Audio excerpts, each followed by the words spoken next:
శ్రీమాత్రే నమః. సద్గురు జ్యోతిషాలయం 2025 మే నెల రాశి ఫలితాలని మనం తెలుసుకోబోతున్నాం. మా ఛానల్ ద్వారా చూస్తున్నటువంటి ప్రేక్షక మిత్రులందరికీ కూడా శుభాభివందనాలు. మా ఛానల్స్ బాగా చూస్తున్నారు, ధన్యవాదాలు. కానీ సబ్స్క్రైబర్స్ అనేవాళ్ళు కొంచెం తక్కువగా ఉన్నారు, కొంచెం సబ్స్క్రైబ్ చేయండి. ఈ పక్కనున్న బెల్ బటన్ కానీ మీరు కొట్టేస్తారనుకోండి, మా ఛానల్లో ఉన్నటువంటి అన్ని కార్యక్రమాలు కూడా మీకు వస్తూ ఉంటుంది, మీరు చూడొచ్చు. మీకు ఉపయోగపడే విషయాలు చెప్పడం జరుగుతుంది. కమింగ్ టు జాతకం. జాతకం అనేది పడుతున్న వర్షానికి ఒక గొడుగే కానీ జాతకం జీవితం కాదు.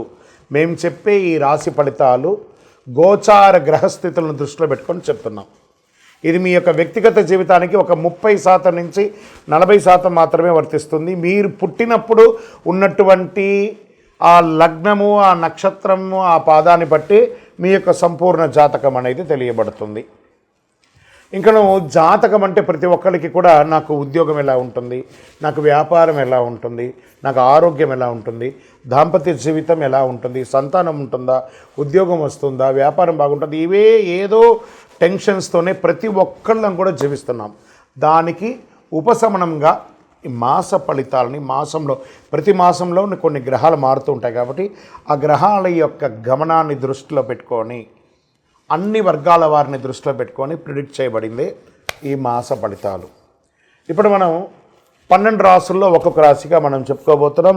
జాతకం ఎవరైనా మీ పరిసర ప్రాంతాల్లో ఉన్నటువంటి సద్గురువుల్ని సంప్రదించి జాతకం తెలుసుకోండి. లేదా మా ద్వారా తెలుసుకోవాలనుకుంటే 21 వయసు లోపు ఉన్న వాళ్ళు అడగకూడదు.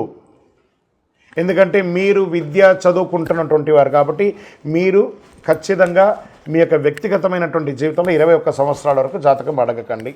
60 సంవత్సరాలు దాటిన వారు మీరు అన్నీ అనుభవించుంటారు, మంచి చెడు అన్నీ చూసుంటారు కాబట్టి మీకు జాతకంతో పని లేదు. అడగడానికి కూడా ఇల్లీగల్ అఫైర్స్కి సంబంధించింది ఏది అడగకూడదు. నాకు అప్పులు బాగా ఉన్నాయి, జాతకం చెప్పనంటే ఎవరు చెప్పరండి. మీ అప్పులు తీసుకున్న చోట ఖచ్చితంగా కష్టపడి ఇవ్వండి, అదొకటే జాతకానికి ఉన్నది. శ్రీమాత్రే నమః. జ్యోతిషాస్త్రరీత్యా ద్వాదశ రాశుల్లో 11వ రాశి అయినటువంటి కుంభరాశి మిత్రులారా, మీరు ధనిష్ఠా నక్షత్రం 3-4 పాదములు, శతభిషా నక్షత్రం 1-2-3-4 పాదములు, పూర్వాభద్ర నక్షత్రం 1-2-3 పాదాలకు జన్మించిన మీరు కుంభరాశి వారిగా పరిగణించబడుతున్నారు. ఈ నెల మే 2025 మీకు శుభాశుభ ఫలితాలు ఎలా ఉన్నాయి అని అంటే 7.5 శని 7.5 యొక్క ప్రభావం కొంచెం ఉంటుంది. కుంభరాశి మిత్రులారా, ఈ మాసం అనుకూల ప్రతికూల ఫలితాలు మిశ్రమంగా ఉంటాయి. బుధుడు అనుకూలంగా ఉన్నాడు, శని జన్మంలో ఉన్నాడు, 7.5 శని ప్రభావం ఉంటుంది. శుక్రుడు చాలా అనుకూలమైన ఉన్నత స్థితిలో ఉన్నాడు. బృహస్పతి నెల మొదటి అర్ధభాగంలో సగటు ఆర్థిక ఫలితాల్లో అందిస్తున్నాడు. అంచనాలకు మించి ఖర్చు ఉంటుంది. ఆర్థిక సౌకర్యం సంతృప్తికరంగా ఉంటుంది. అన్ఎక్స్పెక్టెడ్ ధన ప్రవాహం ఉంటుంది. మరియు కొత్త పెట్టుబడులు అనుకూలంగా ఉంటుంది. మీ ప్రత్యక్ష ప్రభావం పెరుగుతుంది. నూతన వివాహానికి అవకాశం ఉంటుంది.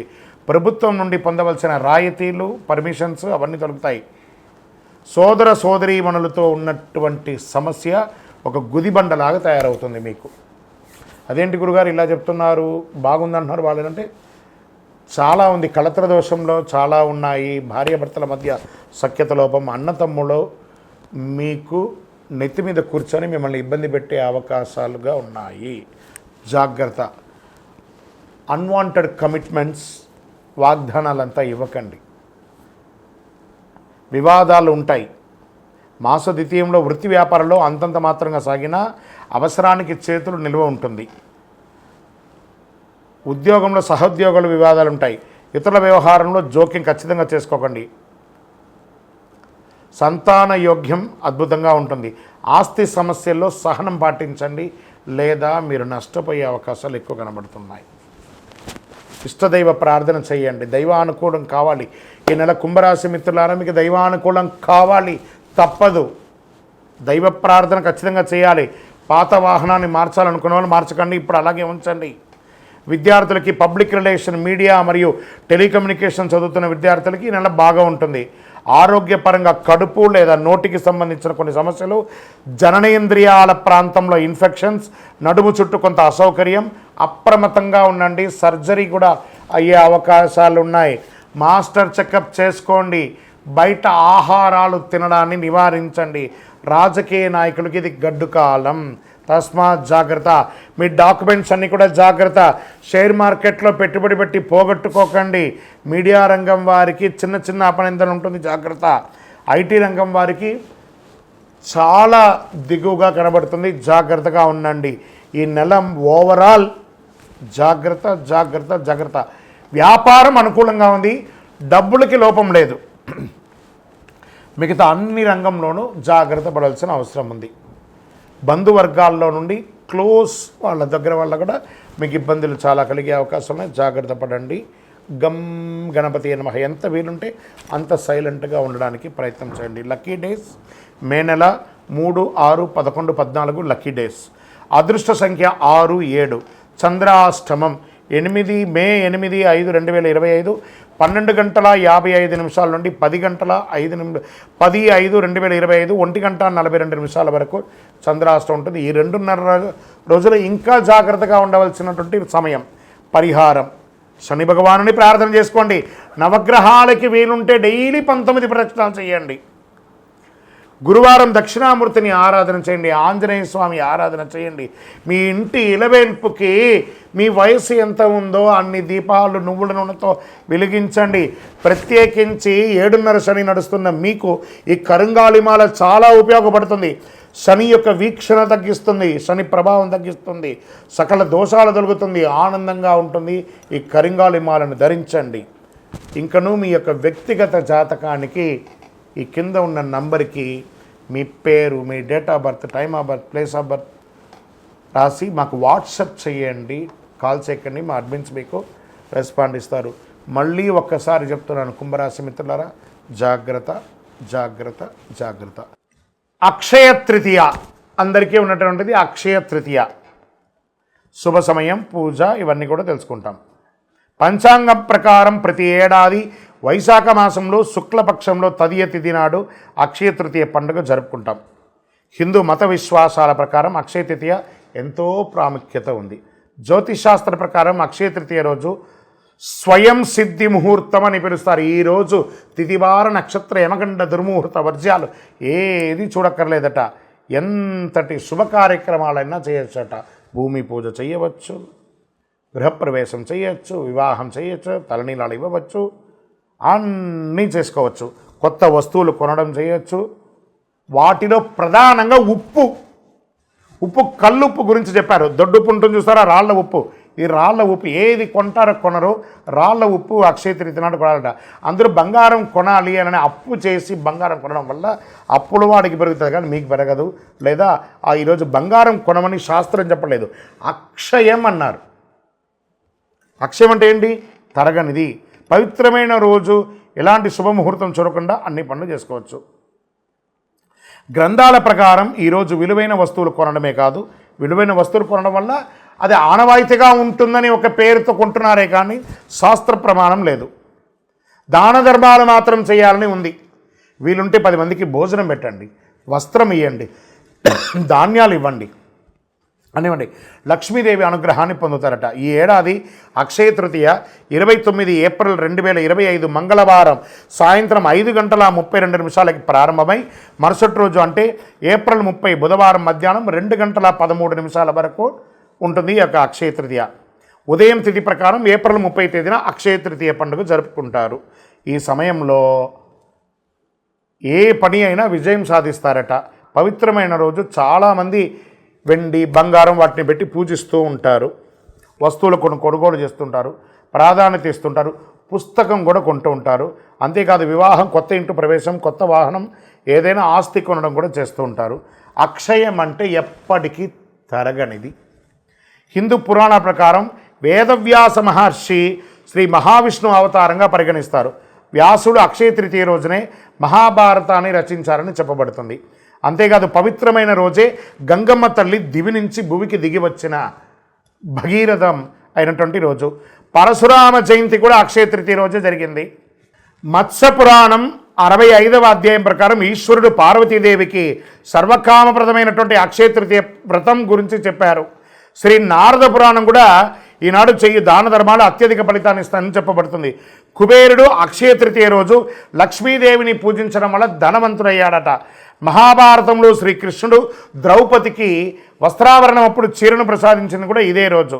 ఇంత అద్భుతమైనటువంటి రోజు ఖరీదైన వస్తువులు, బంగారు ఆభరణాలు, తమ సంపద, శ్రేయస్సు అన్నీ కూడాను భగవంతుని ముందర పెట్టి పూజ చేస్తారు. అక్షయ తృతీయ వంటి పవిత్రమైన రోజు లక్ష్మీదేవిని పూజించడం ఎలా అంటే, ఒక మంచి రాగి చెంబు తీసుకోండి, కల్లుప్పు ఉంటుంది కదా, తమలపాకు వేసి ఆ కల్లుప్పు తమలపాకు మీద వేయండి, రాగి చెంబు దాంట్లో పెట్టండి. మీ ఇంట్లో ఉన్నటువంటి కాయిన్స్ ఉంటాయి కదా, రూపాయి కాయినో, 5 రూపాయల కాయినో, 10 రూపాయల కాయినో, లేదా మీ బంగారు ఆభరణమో అవన్నీ కూడా దాంట్లో పెట్టండి, పూజించండి.